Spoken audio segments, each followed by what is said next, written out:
Olá pessoal, hoje o assunto é sobre forças que agem num avião em voo. Peso, conhecida pela sigla W. Como todos os corpos situados no campo gravitacional da Terra, o avião tem peso, que é uma força vertical, no sentido do centro da mesma, ou seja, no centro da Terra. Quando ele está pousando, o peso é equilibrado pela reação do solo, que age sobre os trens de pouso, empurrando-os no sentido oposto ao peso. Então, o peso é uma força vertical que age em todos os corpos que se situa dentro do campo gravitacional da Terra. Sustentação, conhecida pela sigla L, que é produzida basicamente pela asa. Num voo horizontal, a sustentação é igual ao peso. Quando eu estava estudando para fazer a prova da ANAC, eu não sabia o porquê que a sustentação era igual ao peso.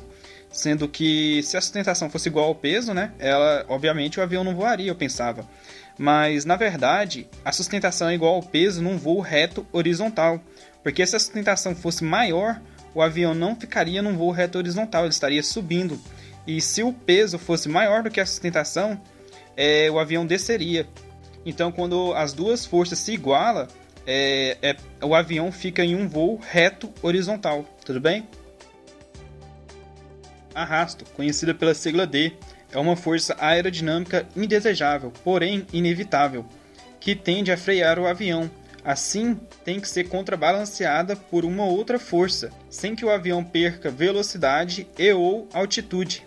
A resultante das forças de arrasto é a sustentação, é denominada de resultante aerodinâmica. Então, o arrasto é uma força indesejável, porém inevitável, e ele está sempre contrabalanceado, ou seja, tem algo oposto ao arrasto, que no caso seria a atração. Mas ela também é uma força útil, porque sem o arrasto, o avião não pararia. Porque é graças ao arrasto que o avião sofre, que faz com que o avião pare. Tração, conhecida pela sigla T. A força que contrabalança o arrasto, ou seja, a força oposta à tração é o arrasto, que é produzida pelo conjunto motor-hélice nos aviões de velocidade e peso relativamente pequenos. Nos motores turbojato, turbofan, a tração é produzida diretamente pelo motor.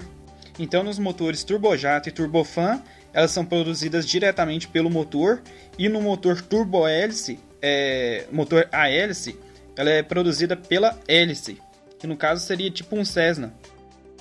Peso. Considerando-se o peso total do avião concentrado num ponto denominado centro de gravidade, que é reconhecida pela sigla CG, e isso tem que decorar, a posição do CG depende da localidade e do peso dos componentes fixos do avião, ou seja, a fuselagem, o trem de pouso, etc., e do peso e localização dos tripulantes, passageiros, cargas e combustível. Se suspendermos um avião pelo seu CG, ou seja, pelo seu centro de gravidade, ele ficará em equilíbrio indiferente. Então, o CG é o centro de gravidade e todo corpo possui um CG. Com certeza todo mundo já girou o livro no colégio, né? Aquela posição que você colocou o dedo e girou o livro, aquele lá é o seu centro, que seria o seu centro de gravidade, o seu CG. O movimento relativo de um corpo e o ar produz uma força aerodinâmica e um vento relativo. No estudo da aerodinâmica, esta força é decomposta em duas componentes, a sustentação perpendicular ao vento relativo e o arrasto perpendicular ao mesmo. A parte do avião projetada para produzir a sustentação é a asa, porém, outras partes, principalmente o estabilizador horizontal, que seria o profundor, também a produz. As asas e os estabilizadores são formados pelos aerofólios. Existem inúmeras teorias sobre a geração da sustentação, que pode ser resumida em duas correntes. Então, a principal parte do avião que produz a sustentação é a asa, e a secundária seria o estabilizador horizontal ou o profundor. Bom, aqui seria o zoom do aerofólio, os filetes de ar que passam no extradorso, que seria a parte superior do aerofólio, eles passam mais rápido do que na parte inferior. Isso faz com que ocorra uma baixa pressão na parte superior e com isso a pressão na parte de baixo seja maior do que a parte de cima, gerando a sustentação do aerofólio e gerando a sustentação do avião. Essa aqui seria a transição dos filetes de ar depois de ter passado pelo aerofólio. Você percebe que no início ela é laminar, depois ela passa para transição e depois para turbulento. Isso aí tem que decorar, tá? Aerofólios são forças especialmente projetadas para produzir forças aerodinâmicas úteis quando interagem com o ar em movimento.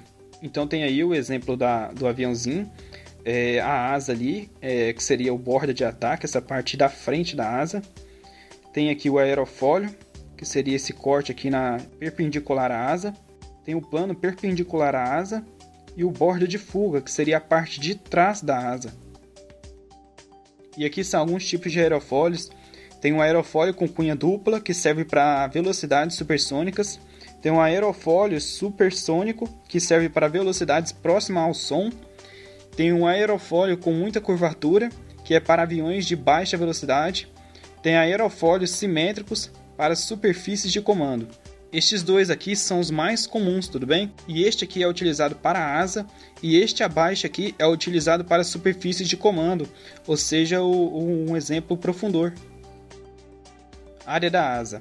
É considerada toda a área da asa entre os bordos de ataque e o de fuga, ou seja, a parte da frente da asa até a parte de trás da asa, de ponta a outra, incluindo-se a parte compreendida pela fuselagem, ou seja, não é somente aquela que gruda na fuselagem, mas sim a parte superior da fuselagem, também é incluído como a área da asa. Alongamento é a relação entre a envergadura da asa, que seria a distância de uma ponta a outra, pela corda média geográfica, abaixo definida. Abaixo aqui tem um exemplo do que seria a corda média geográfica, que ela seria o quê? A área da asa dividida pela envergadura.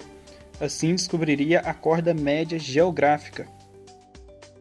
E nesse slide fala sobre o alongamento. Quanto maior o alongamento, maior é a capacidade da asa produzir a sustentação e reduzir o arrasto. Eu sugiro que vocês parem o vídeo agora e observem essas imagens que o livro mostra, tudo bem? Terminologia do aerofólio. Borda de ataque. Parte dianteira do aerofólio. Borda de fuga. Parte traseira do aerofólio.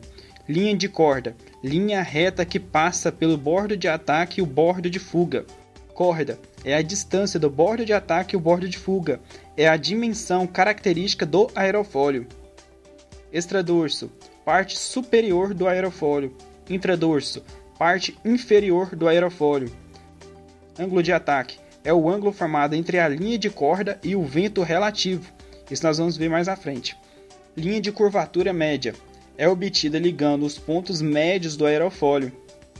Curvatura ou arqueamento é a distância máxima da linha de curvatura média da corda, medida com a porcentagem da corda. Curvatura ou arqueamento é a distância máxima da linha de curvatura média à corda, medida com a percentagem da corda. É importante a propriedade dos aerofólios. A espessura de um aerofólio é a maior distância entre o extradorso e o intradorso, medida em porcentagem da corda. Um aerofólio com grande espessura e grande arqueamento é ideal para aviões de pequena velocidade, que pousem e decolem em pequenas pistas. Aqui ao lado tem a figura da linha de curvatura média. Você percebe que essa linha faz com que divide o aerofólio em partes iguais, quanto na parte ali superior ali do aerofólio, quanto na parte inferior do aerofólio. Você divide ele em partes iguais. Essa divisão, essa linha de divisão é chamada de curvatura média. Bom, de acordo com essa imagem aqui, tem a linha de curvatura média, que eu acabei de explicar, e tem a corda, que é a distância, a menor distância entre o extradorso e o intradorso. E essa distância entre a linha de curvatura média e a corda é chamada de curvatura. Vento relativo tem a mesma direção, porém sentido contrário à trajetória do avião. Sua velocidade é a mesma do avião, ou seja, o vento relativo é aquele que vem contra o avião. Seria o vento de proa.